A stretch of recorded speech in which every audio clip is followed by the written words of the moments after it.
Hola, bienvenidos a un episodio más de un podcast de verdad. Es el episodio número 3. Soy Roberto Jiménez y para mí es un gran gusto compartir hoy también con mi amigo Pablo Gutiérrez, más conocido como Guti. Hola, hola, ¿cómo estás? Ahora sí, de este lado, los dos. Sí. Saludo a todos los que nos están viendo a la hora y momento en que nos estén sintonizando.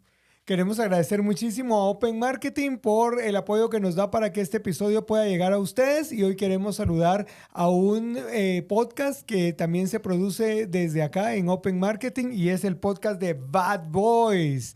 Así que búsquenlo ahí en las plataformas. Bad Boys es un podcast dirigido a hombres para hablar de temas que obviamente a los hombres nos interesan, pero basados en la palabra de Dios. Episodio número 3 y tal y como lo prometimos, Guti, vamos a hablar acerca del cristiano Y la política. ¿Qué querrá hablarnos la Biblia al respecto de esto? Es algo de lo que vamos a conocer hoy en nuestro programa. Y para ello tenemos con nosotros a un buen amigo de los dos, porque la verdad es que los dos lo conocemos de diferentes ámbitos y trasfondos, pero para mí es un gran gusto presentarles al pastor Eval Marroquín. Bienvenido. ¿Qué tal, Roberto? Hola, Pablo. Lick, siempre Lick. Siempre Lick me dice vos. ¿Qué vamos a hacer? ¿Qué se puede hacer? Bueno, Eval, bienvenido. Yo sé que es malo hablar de uno mismo y pues uno no se siente cómodo, pero contanos un poquito acerca de el trabajo que realizas en el pastorado y en el trabajo social también. Bueno, gracias. Gracias por la invitación. Sí tengo ya varios años de ser pastor, Iglesia Sembradores de Vida, zona 6, zona 17, y ahí hacemos un poco de trabajo. También trabajo para una organización que se llama Clubhouse Guatemala. Tenemos programas en diferentes áreas, programas de educación y alimentación en diferentes áreas de la ciudad, y educación es en lo que nos enfocamos con los güiros de estas áreas, patojos de estas áreas. Entonces, tenemos 2 escuelas, una que está en Vía Canales y otra que está en zona 6. Los estudiantes no pagan ni nada por el estilo, pero llegan y son formados ahí. Y tenemos otros programas que son, digamos, complementarios a los programas de educación. Excelente. ¿Cuál es tu mayor desafío como pastor? Creo que el mayor desafío es poder transmitir la idea de que el cristiano tiene que conocer la palabra, para llevarlos a la necesidad de que tienen que conocer la palabra. Creo que ese es el mayor desafío. Buen amigo del podcast. Entonces. Sí, ¿no? De los primeros 2 episodios, cabal. Sí. Qué buena onda. Y supongo que dentro de la diversidad de personas que asisten a la iglesia, diversidad de profesiones, de deseos, anhelos, sueños, definitivamente hay personas que en algún momento se te acercan y te dicen, mire, pastor, ¿y qué onda con esto de la política? Sí, todo el tiempo, ¿verdad? Desde preguntas van desde ¿por qué tengo que participar? ¿O por qué me tiene que importar? O pastor, dígame por quién votar, porque no sé por quién votar. ¿Usted sabe por quién votar? ¿Por quién va a votar usted para que yo vaya y haga lo mismo? Entonces, hay todo tipo de preguntas. Es desafiante eso, ¿no? Porque el pastorado es, al final de cuentas, un ministerio que tiene que ver con el día a día también de las personas y generan opinión, vamos, o sea, los líderes de culto. De hecho, la Constitución le prohíbe a los ministros de culto participar precisamente por la opinión que pueden llegar a formar. Son formadores de opinión. Sí, la verdad es que el llamado pastoral o la oportunidad que nos da de servir a algunas personas desde el liderazgo también nos da cierta influencia, pero creo que culturalmente tenemos un asunto de que el líder me tiene que decir lo que tengo que hacer. Hemos creado como una generación de personas dependientes del pastor. Y va de la mano con el desafío de ser pastor y de enseñar la palabra, porque vos querés que ellos obedezcan lo que dice la palabra, pero las personas quieren obedecer lo que vos decís. Qué fuerte, lo digo en términos generales, claro, porque estamos acostumbrados a que el líder te diga esto sí haga y esto no. Sí. Y va la política incluida en eso. Qué fuerte. Y yo pienso que es algo más del corazón humano que de una denominación o de una línea de pensamiento. O sea, el hecho de que, de que a mí también como líder me gustaría que la gente haga lo que yo diga. O sea, es una tentación en el corazón pastoral, ¿verdad? Y entonces la gente viene y quiere que le digas exactamente lo que deben hacer. Eval, ¿por dónde podemos abordar este tema del cristiano y la política? ¿Por dónde te gustaría que empezáramos? Usted lleva la batuta, jefe. Sí, nosotros solo te complementamos. Yo creo que podemos empezar con establecer algunos principios que son importantes acerca del gobierno y cómo vemos nosotros el gobierno civil y la política. Hace poco que compartimos en un foro que estuvimos, yo decía que el gobierno civil y el proceso político, porque tenemos una idea que esto es inherentemente malo, ¿verdad? Porque cuando preguntas a las personas la política y los políticos, todo es sucio y todo es corrupto. Entonces yo decía que no son consecuencia, la política y el gobierno civil no son consecuencia desafortunada de la caída. Comenzando por ahí, que son la revelación de un Dios como rey que tiene toda la autoridad y todo poder sobre todas las cosas, y parte de ejercer ese dominio sobre todas las cosas es delegar verdadero poder y autoridad sobre los seres humanos. Y nosotros como administradores de esa creación tenemos ese poder delegado. Entonces Dios concibió que hubiera autonomía, que hubiera soberanía, que hayan derechos y libertades dentro de las sociedades que vivimos, que por supuesto hay un desarrollo histórico y cultural de siglos que tenemos que tomar en cuenta, pero que Él no quiere destruir la política ni a los políticos. Bueno, quizá... no hables en su nombre. pero Él quiere redimir el gobierno civil y la política, porque en un sentido son reflejo de su carácter y de su persona. Me hace pensar en el mandato cultural de Génesis 1, ¿no? Ahí comienza. El tema de fructifiquen, multiplíquense, gobiernen sobre la creación, ¿no? Y sí, esto es previo a la caída. La caída no había sucedido cuando Dios da el mandato cultural a la primera pareja, pero como todo, después de la caída se mancha. No sé si te estoy siguiendo. Sí, por ahí va, exactamente. Que no es inherentemente malo, que las consecuencias del pecado, como en todas las áreas de la vida, es que van a tener... el aspecto de todo es la corrupción. Claro. La corrupción es como el tema del trabajo, que mucha gente dice que el trabajo es un castigo después de la caída, pero no, Dios ya lo había establecido antes pero como bien decís, por causa del pecado, obviamente se ha corrompido el tema y el Señor desea redimirlo. Así que qué buen principio, qué buen punto para empezar, mis queridos amigos, el hecho de recordar que el tema gobierno civil, dijiste, es la palabra. Gobierno civil.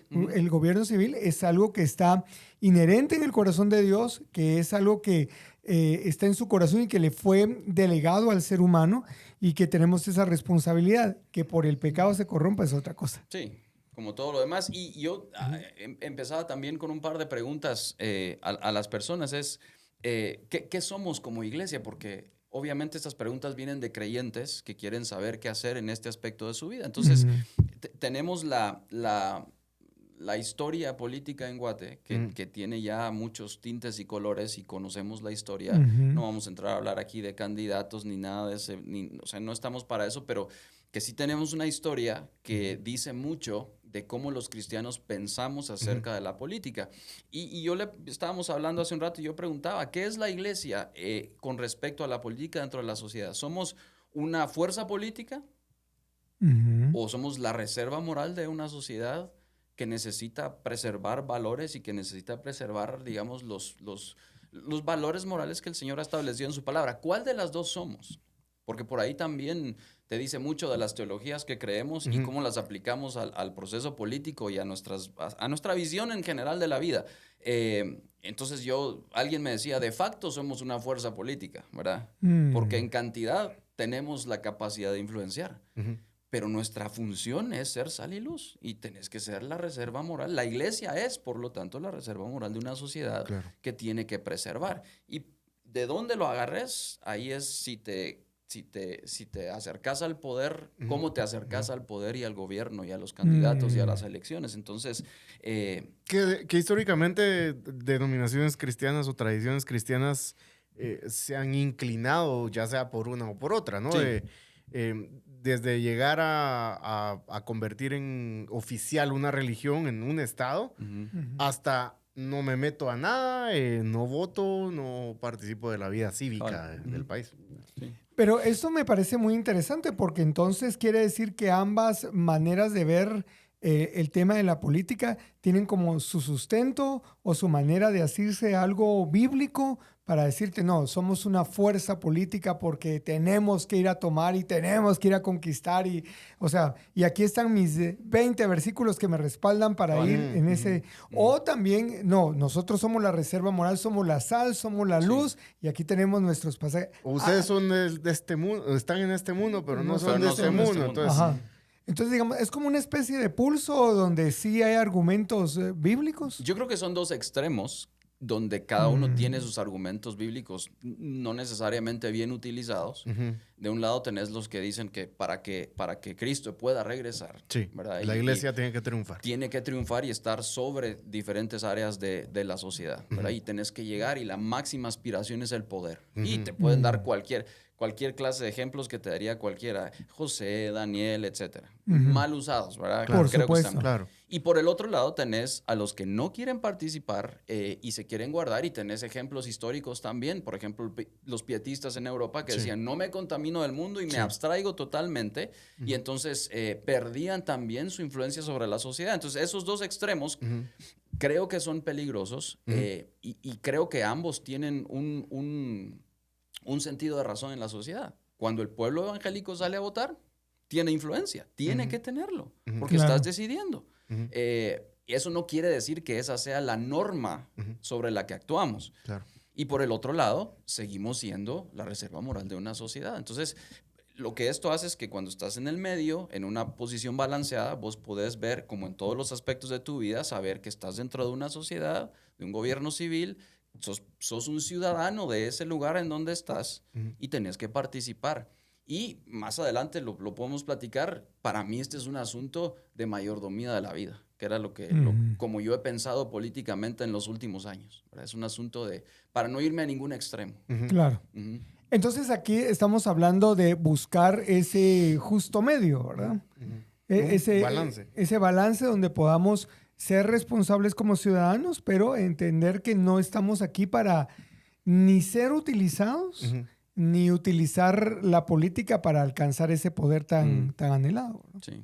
Sí, ahí están. O sea, ¿cuántas veces hemos visto a candidatos cristianos y todo usar, o a cristianos servirse del poder, no solo aquí, en muchos lugares, de una mala manera? Y yo creo que uno de los problemas en Guatemala es que estamos cansados de que siga pasando eso mismo, o por lo menos la mayoría de las personas. Y entonces cuando se acercan y te preguntan, las preguntas clásicas son, ¿hay un modelo cristiano para votar? Como que si tuvieras que... al cristiano se le aplica una fórmula. Claro. Tenemos los cristianos deber de votar, tenemos la obligación moral o bíblica de votar, porque por ahí sale también el asunto de la desobediencia civil mal llevado también, que te dicen, no, yo no estoy de acuerdo, entonces no hago nada y esa es mi forma de protesta. Y creo que la pregunta importante para mí es, como pastor y como iglesia, ¿cómo puedo orientar a las personas a adecuadamente a opinar sobre política y sobre participación y sobre las votaciones? Y que creo que lo dejamos relegado a cada 4 años, y esto debe ser parte de la enseñanza de la iglesia, no el asunto político, sino cómo ver estas cosas en el ¿Cómo se concibe la iglesia dentro de la sociedad? Por supuesto. Que no sea un tema nada más de cada 4 años, que sea algo que el cristiano esté familiarizado. Sí, ¿verdad? Y entre lo que enseñas va implícito. Claro. La cuestión de la obediencia a las autoridades civiles, Romanos 13, el principio de gobernar, Pedro, o sea, Pedro también. Va implícito en lo que hablas constantemente. Sí. Eso sin emitir una opinión a favor de alguien o de algo, de algún movimiento, ¿verdad? Tiene que ser parte. Creo que parte de la situación que ha sucedido en nuestro amado país es... que la iglesia quizá ha dejado en cierto momento de ser la voz profética que debe ser, ¿verdad? Y pienso en 2 ejemplos, uno del Antiguo Testamento y uno del Nuevo. En el Antiguo Testamento tenemos al rey Acab, que quiere profetas que le profeticen lo que él quiere oír, y aparece Micaías, creo yo. Josafat, que es el otro rey, el rey de Judá que está ahí con Acab, le dice... mira, todos te están profetizando que vas a ganar. Hay uno que hasta se hace unos cuernos de hierro y le dice, así vas a vencer a los amonitas y todo. Entonces tienen voces proféticas que le están diciendo lo que quieren oír. Y aparece otro, y Micaías, y le dice, no, si salís a la guerra vas a salir derrotado. Que a Acab no le gustaba escuchar a Micaías porque precisamente le decía la verdad. La verdad, sí. Ese es uno. Y el del Nuevo Testamento, Juan el Bautista. Juan el Bautista viene con Herodes y lo confronta. Le dice, mire, señor Herodes, usted lo que está haciendo de andar con su cuñada no es correcto.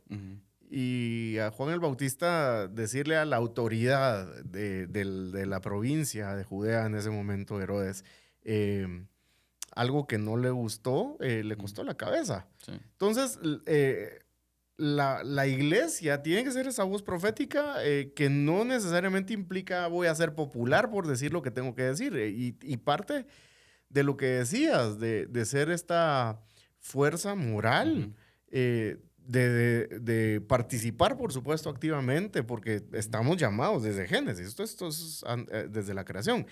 Pero también estamos llamados a decir las cosas como son, por su nombre. ¿No? Eval, antes de que continuemos, este es un buen momento para parar, y Guti acaba de definir la voz profética. Me gustaría que vos nos ayudaras a definir para nuestros amigos qué es la voz profética. O sea, porque hay tantas ideas. Cuando uno dice profético, en algunos genera alegría y en otros genera una alergia que le sale, ¿verdad? Sí. Entonces, pero cuando decimos voz profética, ¿a qué nos referimos, bíblicamente hablando? En este sentido, creo que es el papel de la iglesia en denunciar la injusticia y el pecado. El profeta en el Antiguo Testamento, esa era su función. Cuando era enviado a los profetas del norte, precisamente, y a los del sur también, a los reyes del norte y del sur era, el Señor te va a quitar por esta razón, porque ha sido injusto, arrepiéntanse.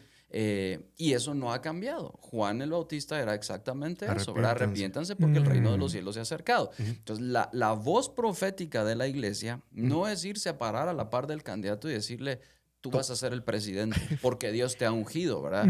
Esa es de ninguna manera. O al funcionario, valga la redundancia en funciones, decirle todo lo estás haciendo bien y no hay nada malo que estés haciendo. O sea, tomando en consideración que muchos de los funcionarios no se congregan, vamos, no rinden cuenta. No. Bueno, esa es otra historia. Sí, no, y entonces la voz profética, vivimos en un país que está plagado de injusticias, de en todo tipo. Entonces, ¿qué voz tiene la iglesia en cuanto a esas injusticias que vemos? ¿Qué tiene que decir la iglesia respecto que van más allá de una agenda que te quieran poner de algún lugar? Porque esto tiene que ver, que esa es la otra cosa, que es un asunto de justicia. Es que el creyente sabe que tiene que ser, número 1 en Proverbios, ¿verdad? 31, la voz del que no tiene voz, ¿verdad? ¿Será que la iglesia está haciendo esa voz en el sentido de la justicia, del oprimido, del pobre? Porque tiene que ser así. Y denunciar al que está en el poder y decirle, mira, estás actuando injustamente, pero para eso la iglesia tiene que actuar y vivir en justicia. Entonces, la voz profética es eso, la denuncia del pecado, de la maldad y de la injusticia. Y el llamado al arrepentimiento. Y el llamado al arrepentimiento. Claro. Y otra vez, entonces, esa fuerza moral tiene sentido desde ese y la influencia de la iglesia tiene sentido desde ahí. Esa creo que es la verdadera voz profética, no del pastor. De la iglesia. No del apóstol, no del profeta, es de la iglesia como cuerpo. Claro. Para eso fuimos dejados aquí en un sentido. Interesantísimo. Gracias por estar con nosotros en este podcast de verdad. Hoy en el episodio 3 hablando con el pastor Eval Marroquín acerca de el cristiano y la política. Hemos establecido entonces, o has establecido entonces, algunos principios, algunas bases para continuar la conversación. No sé si querías agregar algo. No, güey. Te vi cara de quiero agregar algo. Iba, pero no. Me arrepentí. Ahorita que hablaba de arrepentimiento. Bajaste la manita. Me arrepentí. Ok, Eval, ¿por dónde vamos entonces ahora? Bueno, entonces yo creo que podemos ir viendo los asuntos. Lo que yo les decía es para mí primero, cuando me preguntaron esta última vez, y lo he estado pensando por bastante tiempo, es votar, específicamente votar, y aparte es la participación política, ¿verdad? O sea, a mí me han invitado a participar en proyectos políticos. Yo no creo que sea mi lugar, porque yo tengo un llamado vocacional y ministerial al pastorado, y ahí es donde el Señor me tiene. No estoy diciendo nada de otra índole, pero creo que el lugar correcto para mí es este. Pero pensar en votar es un asunto de mayordomía. Los cristianos somos administradores del voto en la urna. Ujú. De igual manera que soy administrador de todo lo demás que Dios me ha dado para administrar en mi vida. El dinero, la Todas las familia. otras, exactamente. ¿Por qué voy a hacer una separación entre esto también? Entonces, las implicaciones de la forma del gobierno en donde vivimos son mucho más significativas cuando tomamos en cuenta, ahí sí, Romanos 13, ¿verdad? Que el Sométase. gobierno, la autoridad es la espada que el Señor usa ¿para qué? Para preservar el bien Ujú. y para castigar el mal. Claro. Entonces, parte de la administración de estas cosas como mayordomo es que yo le doy mi voto a quien creo que va a administrar la justicia de manera que preserve el bien y castigue el mal. Es un asunto, y no es un asunto que debe tomarse a la ligera. Ese es el asunto. Entonces, hablando de la mayordomía, hay principios elementales de la mayordomía. El principio de propiedad, todo es de Dios. El Salmo 24, el Señor es la tierra y su plenitud. Si todo es de Él, todo es una palabra que es abarcadora. Ajá, obviamente. todo, es creo. absoluta. ¿Verdad? Es absoluta. Entonces, y dentro de ese todo, Él me da la responsabilidad de actuar Ujú. y de administrar estas cosas. Entonces, cuando yo voy a votar, estoy actuando en responsabilidad a ese aspecto específico de toda la vida de la que debo ser mayordomo. Y luego, si yo voto, puedo pedir cuentas, porque parte de la mayordomía es la rendición de cuentas. Eso. Todos necesitamos rendir cuentas a alguien, Ujú. ¿verdad? Y entregar cuentas, y nos van a pedir cuentas.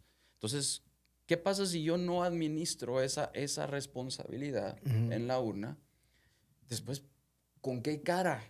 Hablando en buen chapín, me voy a quejar, ¿verdad? Si yo no administré esa parte.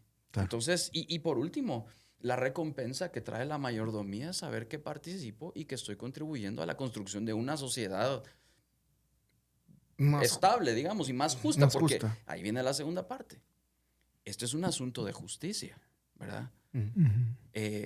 Y otra vez los extremos de las teologías. Puedo creer que todo se va a ir al caño, ¿verdad? Cuando el Señor venga, y entonces ya no hago nada, No importa. ¿verdad? Sí.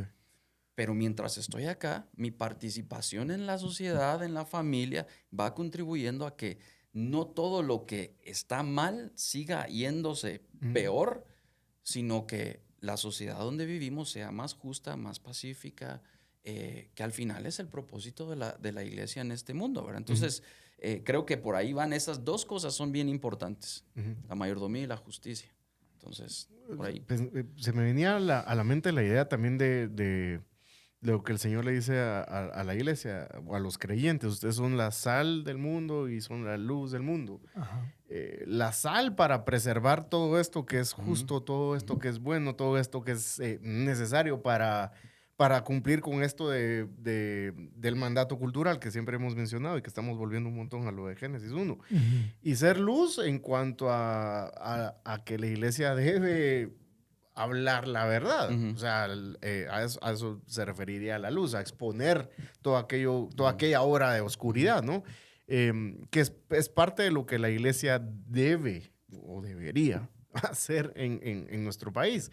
Y mencionabas algo en cuanto a la rendición de cuentas. Creo que tristemente, y lo digo por lo que he visto, yo tengo 43 pícaros y traviesos añitos. Vivarachos, bribones añitos.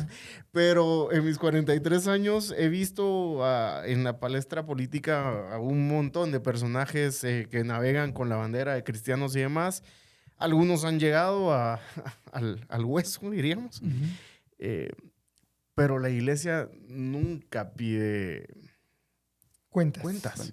Y creo que estamos en un momento, la generación que nos está tocando a nosotros vivir dentro de la historia eclesiástica de nuestro país, estamos en un momento de crear cultura para dar cumplimiento con lo que el mandato cultural exige, ¿no? Que nos involucremos y gobernemos. No sé si me explico o si me perdí ahí en las ramas del bosque, pero la idea es que nuestra generación debería promover este tema de rendición de cuentas. Y es que no se promueve ni en las iglesias. Es que ahí está el asunto. Es que por ahí comienza. Si no le pedís cuentas al pastor, qué fuerte. ¿qué le vas a pedir cuentas al político? Y tocaste, creo que tocaste un punto bien crítico. Porque la iglesia generalmente no se acostumbra a pedir cuentas al pastor. Y digamos que es parte, por supuesto, que no se pide y se supone que es parte de todo esto que ahora se vive como ser parte del reino de Dios. Yo tengo un ejemplo que hace algunos años aprendí y como mencioné en el episodio número 1, tal vez algunos ya me han escuchado la idea, pero lo que estoy haciendo es dejándolos aquí ya en los podcasts establecidos estos ejemplos para el futuro. Y yo veo, por ejemplo, la Embajada de los Estados Unidos. La Embajada de los Estados Unidos, todos sabemos que es un pedazo territorialmente, es un pedazo que le pertenece al gobierno de los Estados Unidos, ese pedazo. O sea, no es de Guatemala, sino que donde está su embajada y cualquier otro país es un territorio de estadounidense acá. Y hace muchos años, no sé si lo hacen ahora, pero hace muchos años, todo lo que usaban en la Embajada de los Estados Unidos venía de Estados Unidos. O sea, lapiceros, hojas de papel, o sea, no se compraba nada aquí, era como un pedazo de Estados Unidos en Guatemala. Entonces, yo veo a la iglesia, por supuesto con nuestras imperfecciones, con nuestra humanidad, lo veo como el lugar propicio para convertirse en un pedazo del cielo en la tierra. Entonces, yo no puedo ir a mi lugar de trabajo, por ejemplo, con mis compañeros que no conocen de Cristo y pedirles que establezcamos ciertos principios que están en la Biblia. ¿Por qué? Porque ellos no están renovados por el Espíritu y me van a preguntar, ¿cómo así que solo uno lo escucha tanto en lugares cristianos como en no cristianos? Ya me va a venir a hablar de la milla extra, ¿verdad? O sea, ¿por qué? Porque para alguien que no tiene a Cristo en el corazón, hablar de la milla extra es manipulación, te están explotando, te están explotando. Entonces, pero para un creyente, el tema de la milla extra es diferente, porque en la palabra de Dios están los principios. Yo tengo un problema con Guti y entonces en el mundo en el que yo vivo, en la cultura en la que yo vivo es, mano, ya vos estás fuera de mi mundo y voy a ver si en el proceso veo cómo te paso llevando, te voy a pasar llevando todavía. Pero en los principios del reino dice que si yo me recuerdo que vos tenés algo contra mí, vaya, te busque y arregle. Sí. Vos venís y decís, no, Roberto, a mí qué me importa tu vida. Dice que vaya, llame a Eval y ya entonces delante de él como testigo, mira, Guti, vos, mano, perdóname vos por lo que te dice. Y vos, no quiero saber nada. Entonces, hay un sistema para solucionar un asunto. La iglesia es el lugar para practicar, para poner en práctica eso. Perdonen que iba a dar una gran vuelta para llevarlos a esto. Entonces, la rendición de cuentas. O sea, rendición de cuentas es algo bíblico, es algo que debe suceder en el seno de la iglesia y que tenemos que promoverlo. Promoverlo, y por eso fui a la gran vuelta, promoverlo no es estarnos levantando en un levantamiento como el que sucedió en el cielo con Satanás y sus demonios, ¿verdad? Porque yo he oído a pastores decir, usted, el que está pidiendo cuentas es como Satanás cuando le pedía cuentas a Dios, ¿verdad? Y hay tantas frases manipuladoras que apachan a los miembros de la congregación y les dicen, ustedes no tienen que estar preguntando nada, ustedes son felices, sí, entonces es lo único que tienen que saber aquí. Pero realmente la iglesia es el lugar donde se empieza a dar y a pedir rendición de cuentas. Sí. Y luego de ahí hay que empezar a crear esa cultura adentro y de ahí adentro hacer el salto hacia las demás áreas. Hacia las demás áreas, por supuesto. Es que lo que vivís en tu casa, porque así dicen, la primera educación la recibís en tu casa. Hogar, claro. ¿sí? Y luego lo vivís. Para el cristiano es lo mismo. La primera educación generalmente la recibís ¿en dónde? En la iglesia. Y luego vas a vivir lo que aprendes ahí. Claro. Entonces tenemos malas prácticas de liderazgo, malas prácticas de rendición de cuentas, una mala mayordomía del miembro hacia el pastor y viceversa. Y estás siendo bien optimista. O sea, yo diría nulo rendición de cuentas, vamos. Sí. Pero ya hay iglesias, yo sé. Sí. Que están empezando y algunos que ya lo hacen de antes, este tema de rendición de cuentas, pero es bien, bien necesario. Entonces mencionaste el principio de que todo es de Dios. Luego el principio de la mayordomía. O sea, Dios viene, ya sé que todo es de Dios y Dios en su bondad me permite entonces administrar algo. Y de ese algo yo tengo que rendir cuentas. Y la última era... La recompensa. La recompensa. De saber que tu actuación en este mundo como creyente tiene beneficios para, no solo para uno mismo, en tu familia, en la sociedad, en la iglesia. En las generaciones. Generacionalmente, sin otra vez, no malas Sí, teologías, sí, estamos hablando de otra cosa. Entonces, No, para las generaciones futuras del país. votar es un ejercicio de delegar autoridad ordenada por Dios. Y entonces, donde vivimos en una república en donde el poder reside en la gente, ¿verdad? Entonces, cuando los cristianos votan, están delegando su autoridad gobernante a otros. Dios te delega esa autoridad, se la delegas a alguien más. En otras palabras, cuando votamos, los cristianos confían su responsabilidad. Aquí viene el término de la espada en Romanos 13, ¿verdad? Porque la autoridad es la espada dada por Dios para preservar la vida principalmente. Entonces, cuando estás delegando esa espada, o sea, mira lo complicado que es o lo delicado. Estás delegándole una espada que tiene el efecto de castigar la maldad y preservar la vida, se la estás dando a los funcionarios que van a gobernar en nombre de las personas que viven en esa república. Y otra vez, hay que remarcar que vivimos en un sistema político que tiene mecanismos y que tiene un marco sobre el cual funciona. No podemos ignorar esa realidad. Entonces, el voto sí es parte de la mayordomía del creyente. Eval, este es un buen momento para recordarle a nuestros oyentes que no vivimos en una teocracia y que no vivimos tampoco en la época de los emperadores. ¿Por qué? Porque creo que confundimos muchas veces lo que obviamente está plasmado en la Biblia como historia y lo convertimos en un principio o en una orden, en lugar de buscar los principios que parten de ahí de la historia y aplicarlos al mundo en el que vivimos. Ahí te dejé la pelota, por favor, patea para el gol. Creo que es altamente importante recordar que no somos una teocracia, ¿verdad? En todo caso, yéndome a un estrecho así bien largo, casi podemos decir que una de las consecuencias de que la Biblia haya tenido su efecto en Occidente es la organización de estados ordenados en una democracia. Claro. Estoy haciendo una extrapolación. sí, Claro. histórica enorme, ¿verdad? Pero creo que estamos de acuerdo en ese sentido. Entonces, no vivimos, aquí no hay profetas que me vienen a decir que se paran a la par. Dice el Señor. Lo digo en el sentido que no deberían de haber, pero existen de facto, ¿verdad? Entonces, dice el Señor en cuya presencia estoy que no va a haber lluvia ni rocío sino por mi palabra, y ahí no hay Elías en este momento que estén en ese. Hay gobernantes, hay 3 poderes en los que se divide toda la delegación de ese poder para este país. Vivimos en una democracia ordenada en el siglo en el que vivimos y somos participantes de esa democracia. Ahora, ¿cómo vivo yo? Mi cristianismo es diferente, o sea, dentro de esa sociedad. Pero otra vez, el mismo principio. La democracia ordenada no es un efecto de la caída como tal, ¿verdad? Porque yo decía el otro día, y lo dicen varios autores, ¿qué es peor que tener un gobierno corrupto? No tener un gobierno en absoluto. Que haya anarquía. Porque hay desorden. Claro. Entonces, aún el peor de los gobiernos funciona dentro de la providencia del Señor para ordenar y normar la vida en sociedad para que haya paz y justicia. Entonces, tenemos que estar conscientes de esa realidad. Que hayan muchos evangélicos o cristianos en Guatemala no quiere decir que un día vamos a, en el sentido bien estricto, a entronizar al Señor en el palacio, ¿verdad? No va a pasar, no es así. Esa es la vista escatológica del gobierno del Señor. Claro. Pero aquí vivimos en una democracia que está, una república, es una república y una democracia en donde cada miembro tiene que participar. Entonces, me gusta la idea porque... y te conté que estaba leyendo un libro que se llama Academia y Política Escriturales, ¿verdad? Entonces cuenta el testimonio de Evan Roner, que es el escritor, conferencista. Él vivió durante el tiempo que Abraham Kuyper era primer ministro en Holanda, en los Países Bajos.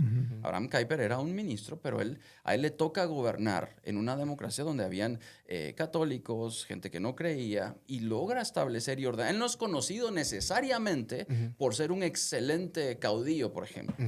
Pero era un organizador, ¿verdad? Okay. Entonces, este Evan Roner dice en sus conferencias que está hablando a inmigrantes que van de Holanda a Canadá. Es un gran número de personas que bajan un éxodo.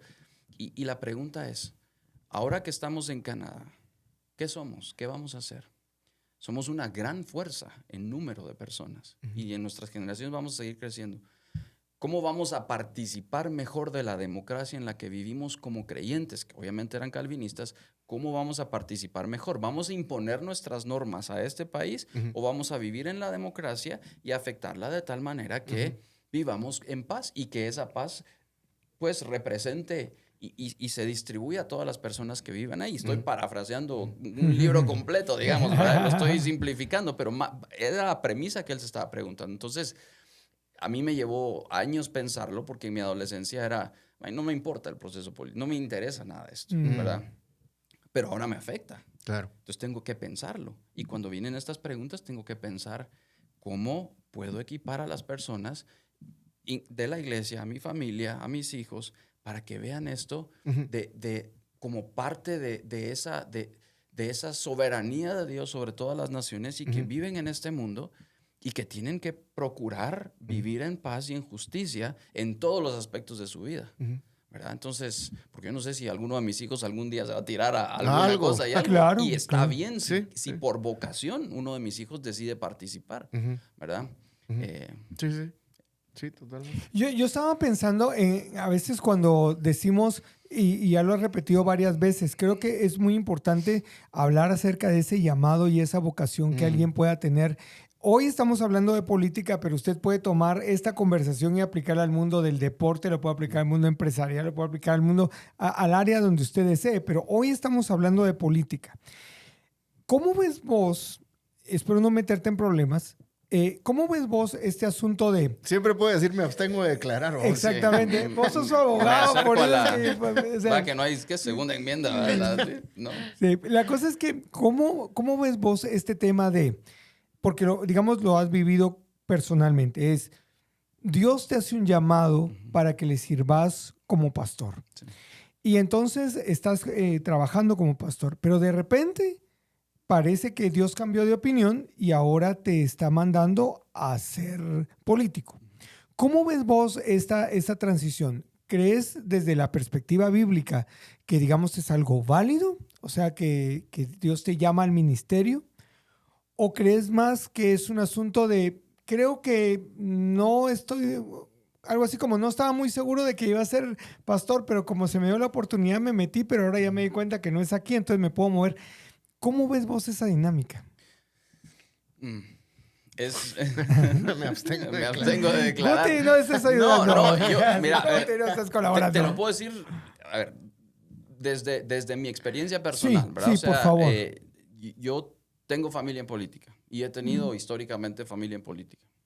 A veces me han invitado a participar de otros lados, pero en un momento de mi vida Dios me llamó al ministerio y tuve que hacer una elección, ¿verdad? De profesión yo debería ser abogado, ¿sí? Pero igual aquí hay una prohibición que no te permite. Entonces, y yo estaba claro que el Señor me había llamado y mi vocación era ministerial. Para mí la vocación ministerial es un llamado alto.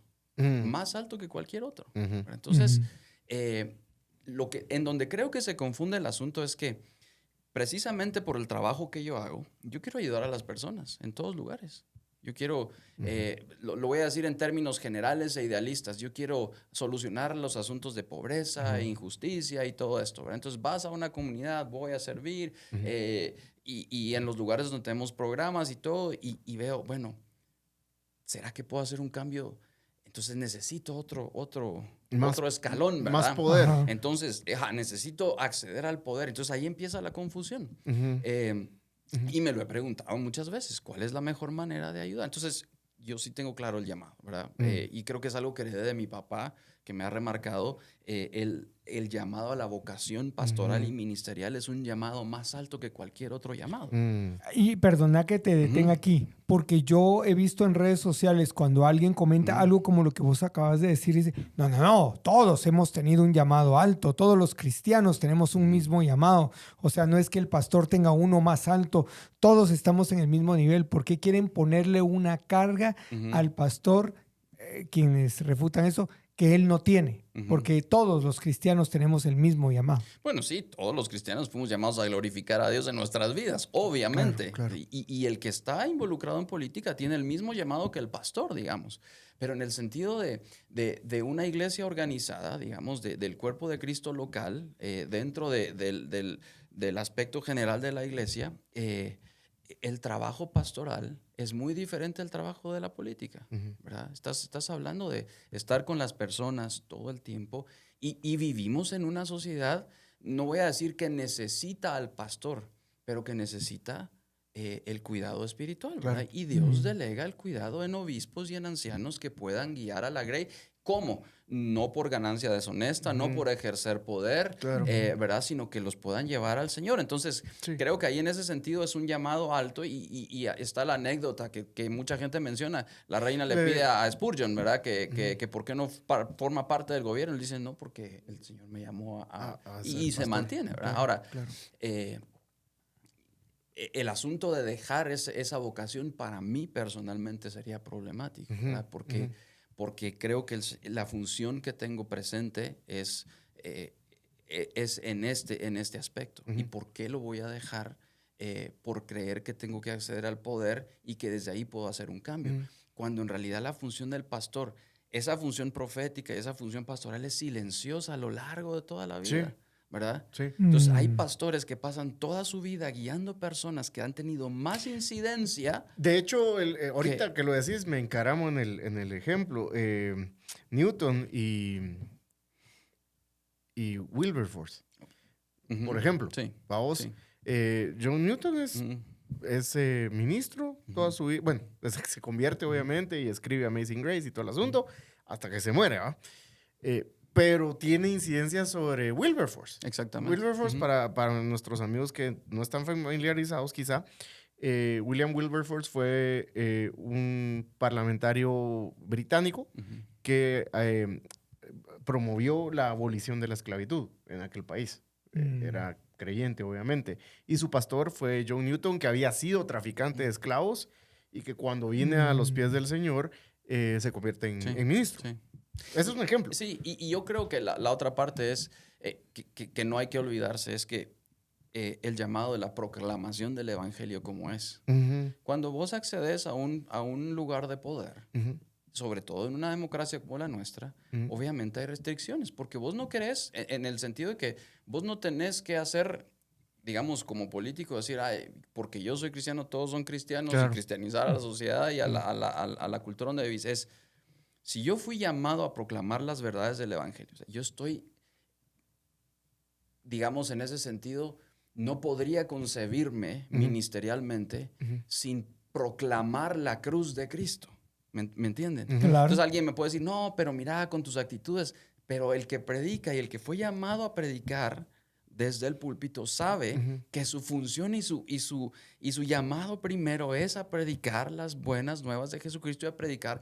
Pablo, ese era cuando vaya con ustedes, le decía a los corintios, yo no quiero conocer otra cosa que no sea Cristo y a este crucificado. Y entonces, si en algún momento, por acceder al poder y a ayudar mejor, voy a dejar de abrir mi Biblia y proclamar lo que está ahí es donde yo encuentro el choque entre mi llamado vocacional y ministerial y el llamado a la política o a la participación. Yo te ¿verdad? ponía un ejemplo, si querés, infantil o inocente, vamos, pero yo no me imagino al apóstol Pedro dejando de pastorear, después de que el propio Señor Jesucristo resucitado le dice 3 veces apacienta mis ovejas. Yo no me imagino al apóstol Pedro diciendo, ¿saben qué, iglesias? Me voy a retirar del pastorado porque el emperador me va a dar hueso para gobernar Judea. Yo no me puedo imaginar al apóstol Pedro. Y por eso te digo, es un ejemplo, si querés, infantil y muy inocente tal vez, pero no veo una compatibilidad en eso. Y además, el gobernante, alcalde, diputado, presidente, no es predicador. Y el predicador no tiene esa No es su función. trabajo. Entonces, el presidente no se tiene que parar a predicarle a una nación. Tiene que organizar una sociedad y una democracia, ¿sí? Y administrar justicia. Y administrar justicia. Hacerlo Y el correcto. pastor lo está haciendo desde donde está. Claro. Tiene que proclamar. Esa es la función profética. Entonces, vos lo ves en la Biblia. Los profetas que estaban ahí cumpliendo esa función muy raras veces, digamos, en el caso de Balaam, por ejemplo, pero muy raras veces se casaban con el poder. Estaban cerca para influenciar. Y no es un ejemplo... Sí, no es, Ah. y No siempre, es ejemplar el Balaam, pues. y lo que, exactamente, y lo que pasa es que estaban cerca del poder y no se casaban con el poder y consistentemente sufrían por la espada esa misma de la autoridad que había sido delegada. Entonces vos tenés a Juan el Bautista, sufre por la espada, Claro. pero nunca intentas pasarse y decir, no, mira, el Señor me mandó y hagamos aquí una unión. Una Nada de alianza, eso. sí. El Señor Jesús cuando le pregunta, está enfrente de Pilato, ¿verdad? Y él dice, toda autoridad me ha sido dada desde el cielo, ¿verdad? Y mi reino no es de este mundo. Y si quisiera, aquí estuvieran. Pero no se salta es más, muere por esa misma espada y en ese mismo sistema. Nunca intenta casar Tomar el sistema con su reino. No, Jamás claro. en la vida, ¿verdad? Entonces, Sí, y le hubiera salvado la vida. por supuesto. Vamos. Sí. Y ahorita que decía que él, fíjate, yo tengo muy cerca de mi corazón a los padres de la iglesia y todo este mover que hubo después de que muere el apóstol Juan y cómo se fue propagando la enseñanza del Señor Jesús. Y uno de los padres de la iglesia es Justino Mártir, que escribe en su primera apología al Antonio Pío, al emperador Antonio Pío, a su hijo y al Senado romano. Y ahorita a propósito de lo que estaba diciendo Evald, me di a la tarea de buscarlo. Voy a leer un pedacito, es un pedazo.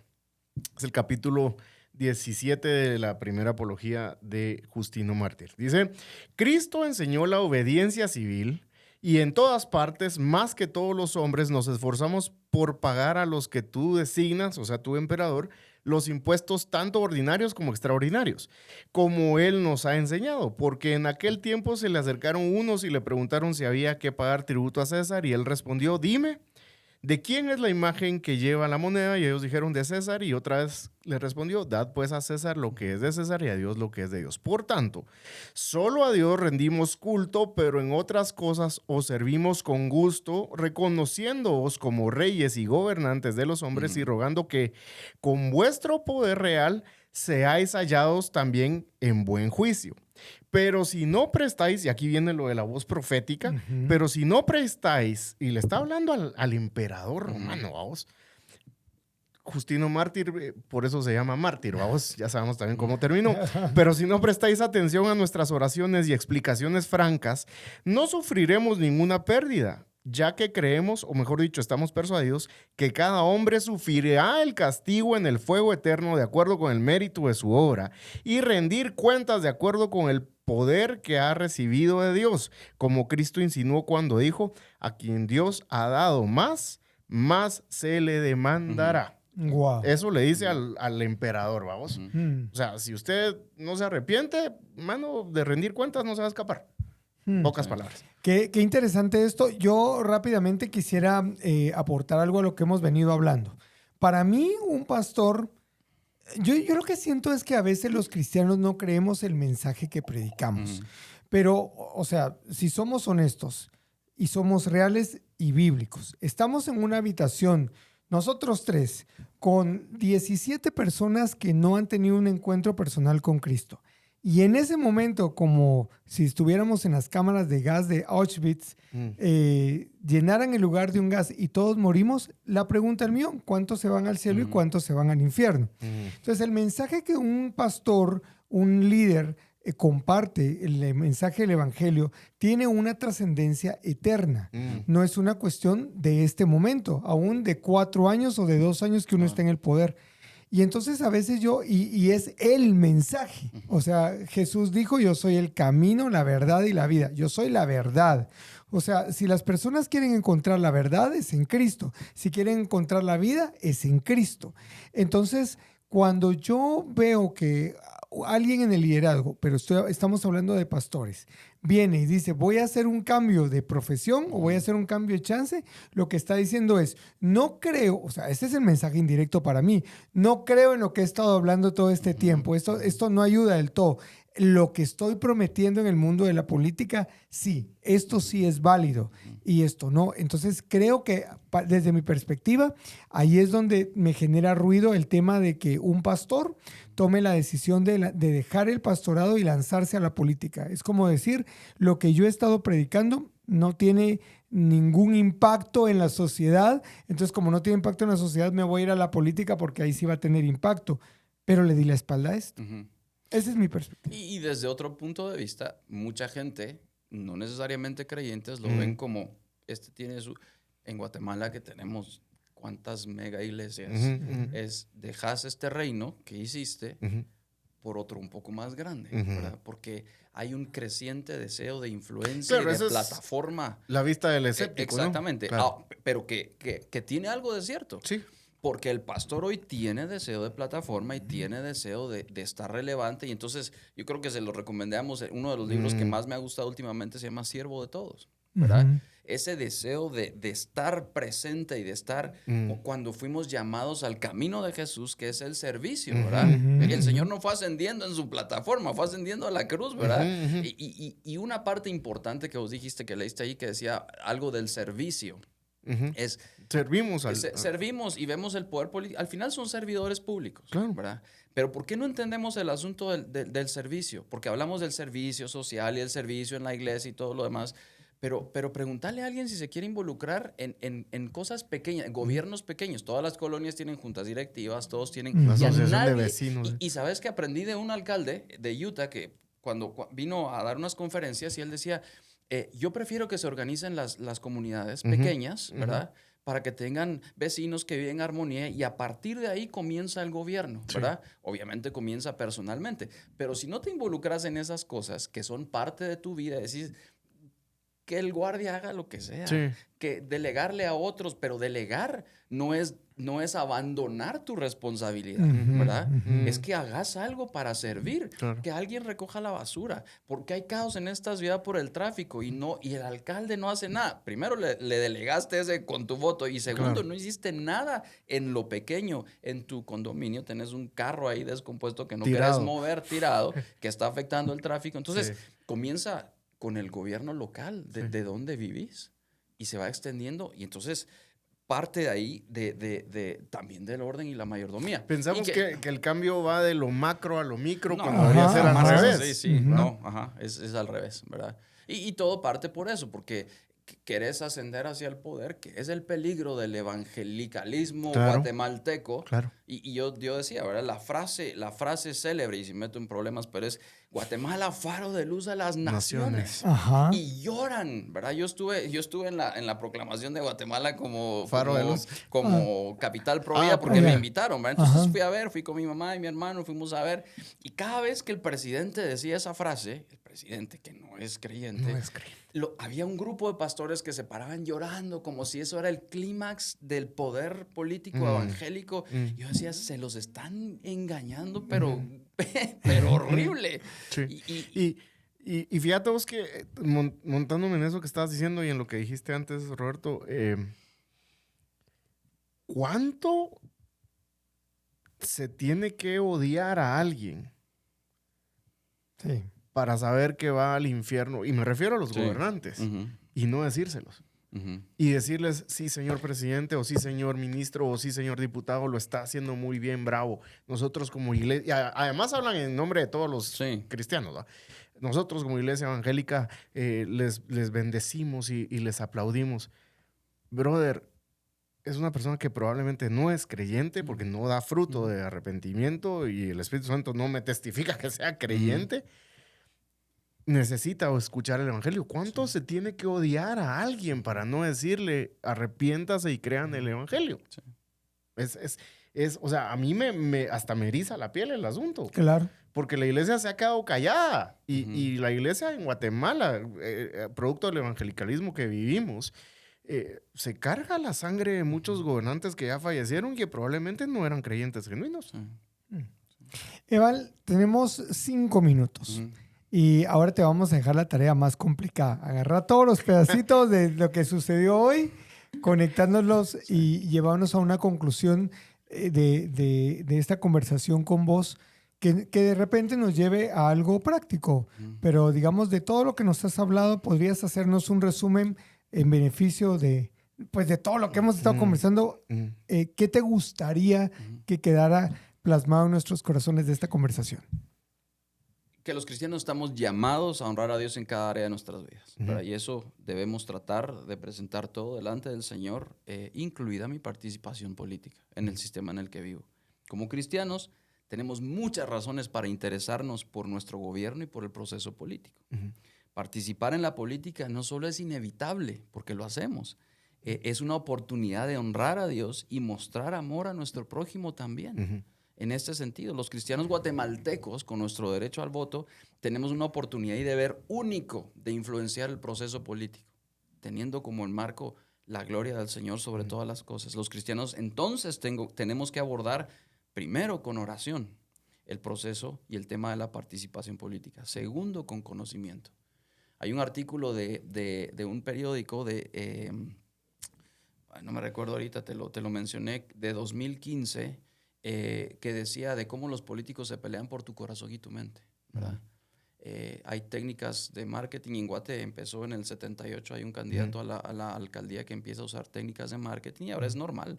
Te estudian, saben lo que querés, saben cómo estás en redes sociales, saben cómo manipular tu voto. Eso no es escondido, no es conspiración, es obvio. Saben qué es lo que nosotros queremos. El problema es que yo no sé qué es lo que yo quiero como creyente, ¿verdad? Y no conozco al candidato. Entonces, tiene que venir un proceso consciente de oración, un proceso consciente de conocer y educarme. Y tenemos un pueblo evangélico altamente inculto en la palabra número 1 y luego que no le gusta leer, entonces no quiere leer ni siquiera el panfleto que le dan en el semáforo. Entonces, yo creo que debemos filtrar esos temas, a esos candidatos, plataformas, partidos políticos a través de nuestra cosmovisión cristiana y someterlos a la palabra de Dios. ¿De qué asuntos morales habla la Biblia? ¿De qué asuntos de justicia? ¿Será que están hablando de estos temas en realidad o solo nos están dando cuenta? Entonces, al final es un asunto de mayordomía, un asunto de justicia. Ningún candidato representa perfectamente las expectativas que tengo, porque ningún gobernante las va a representar, porque Cristo es el modelo, claro. pero ninguno, ni los pastores representan todas mis expectativas de liderazgo. Entonces, ningún gobernante es perfecto, ni todos los gobernantes son terriblemente malos en ese sentido, ni todos son mesías que van a venir a salvar. Entonces, tengo que saber la conciencia del pecado en cada uno. Entonces, al final, yo creo que para los pastores, y para el creyente también, pero para los pastores como responsables de discipular a los rebaños, no es suficiente reconocer que hay varias posiciones políticas que están profundamente equivocadas, ¿verdad? Sino decirles, bueno, estudiemos, hablemos de esto. Votar es una cuestión de mayordomía y de amor a Dios y de amor al prójimo. Y el evangelio, que se aplica a todas las áreas de la vida, nos tiene que llevar a ver este punto también como todos los demás. En otras palabras, lo escribí aquí, no es suficiente orar por los candidatos y hablar sobre un puñado de asuntos cuando existe la capacidad de hacer más. Si los pastores nunca, digamos en este sentido, deben pronunciar así, dice el Señor, donde no hay una orden judicial divina, sí deben, en áreas de un sólido discipulado, asegurarse de que sus congregaciones estén equipadas con los recursos necesarios para honrar a Dios en todas las áreas de su vida, incluida la urna de votación. Creo que ese es al final, y yo soy impulsado por el amor al prójimo como creyente a ir y ejercer mi voto. Creo que por ahí lo puedo resumir. Excelente. Eva, de lo que hemos hablado, Guti, siempre me gusta oír ahí tu opinión. ¿Qué te ha llamado la atención o qué quisieras agregar? Demostrar el amor a Dios y el amor al prójimo ejerciendo el voto responsablemente, no yéndose por el candidato que besa viejitas y que carga bebés y que hace el bailecito. O sea, de verdad, leer de qué trata y de qué va la cuestión y no esperar que sea la solución a los problemas. Yo creo que, como C.S. Lewis lo decía respecto a las historias de héroes y todo, lo voy a extrapolar a la política. El corazón del ser humano desea, anhela un gobierno justo, un gobierno ordenado, como mencionabas, que al final de cuentas este modelo de la tierra es pasajero. Solo nos demuestra que el corazón del ser humano está diseñado para ser gobernado por un rey perfecto, y ese rey perfecto es el Señor Jesucristo. Y esa necesidad de un libertador o de un líder que nos traiga justicia, paz, seguridad, beneficio económico y todo, realmente es al final de cuentas, lo más alto, el anhelo por encontrarnos con Jesucristo. Es el anhelo del corazón, porque al final de cuentas es el único que va a poder llenar todas estas cuyo áreas de reino nuestra vida. no tendrá fin. Sí. Exactamente.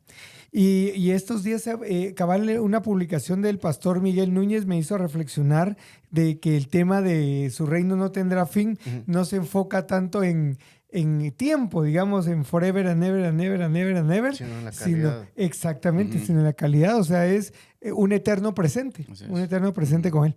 Eval, gracias por estar con nosotros. Realmente, como bien lo mencionaste hace un momento, te escuchamos ahí en el foro del cristiano y la política y vimos tu participación y consideramos que debía ser nuestro primer invitado para tratar estos temas del cristiano y la política. Específicamente, exactamente porque estableciste una base, estableciste un fundamento sobre el cual generar conversación. Y amigos, ustedes pueden dejarnos ahí mensajes en los comentarios qué piensan de lo que hemos estado hablando. De repente tienen alguna pregunta, ya saben que no les vamos a responder por quién vamos a votar o por quién deberían de votar. Esas no son preguntas que debamos hacer, debemos ir mucho más profundo. Algo que también se nos pasó, Eval, pero tal vez querrás decir algo rápido. Igual esto es una ventaja que pueden regresar al podcast, es los criterios para decidir, porque digamos, son principios que no solo los aprendemos digamos, en este tema político, sino que nos sirven en todas las áreas de la vida y muchas veces hacemos esa separación de mi día a día, mi vida empresarial, hogareña, y mi vida familiar y la política, pero hay principios para decidir. Sí, yo creo que y hay varios artículos que mencionan exactamente lo mismo, pero primero haberme informado y conocer a candidatos, ese es un principio. Si no, entonces estoy votando a ciegas y estoy decidiendo a ciegas. Considerar cómo debe ser el candidato ideal. Si quiero traer, otra vez, es una importación, si quieren, de Timoteo y de Tito acerca de las cualidades del líder, pero del obispo y del anciano. Pero si queremos eso en la iglesia, también queremos hombres justos en el gobierno. Entonces, hay digamos, ¿cómo se dice? Pautas. Hay pautas que nos pueden llevar hacia ver el candidato ideal. Por ejemplo, dice la verdad, ¿verdad? O sea, dice siempre la verdad. Y ahí hemos cachado lo de todo. Tienen un equipo capaz, ¿verdad? No solo basta conocer al candidato porque no es el que gobierna solo al final. Un equipo capaz. El candidato verdadero tiene una familia integrada, por lo menos, ¿verdad? Por lo menos desde nuestra perspectiva tiene que tener. El candidato verdadero tiene dominio propio y ahí ves cuando les hacen preguntas y pierden cómo reaccionan visceralmente o lloran o esto, te das cuenta cómo van a reaccionar cuando haya presión sobre ellos. El verdadero candidato tiene un compromiso, digamos, con el pueblo, ¿verdad? Y está comprometido. Y al final, no pelear sobre posturas políticas creo que es importante. En este momento, una buena decisión es no me voy a pelear con nadie, ¿verdad? Acerca de una postura política.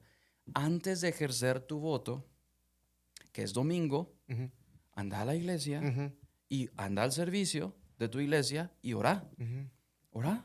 Yo les decía a los pastores, no cancelen el servicio del domingo, háganlo temprano si quieren, pero hagan de esto un ejercicio donde van a orar por los candidatos y conscientemente vas a orar. Vota con conciencia y no por conveniencia, porque tenés un familiar y porque está alguien, y vota por principios, no votes por agendas, ¿verdad? O por colores. Entonces, por los principios que te guían, que ya dijimos, la justicia y todo esto que hablamos. Entonces, creo que estos son algunos principios que nos pueden ayudar. Sí. Anda a la iglesia y ahora. Citando otra vez a Justino Mártir, y a propósito de lo que mencionas, le dice al emperador, nosotros los cristianos somos aliados de tuyos para mantener el orden, la paz y la justicia. Sí.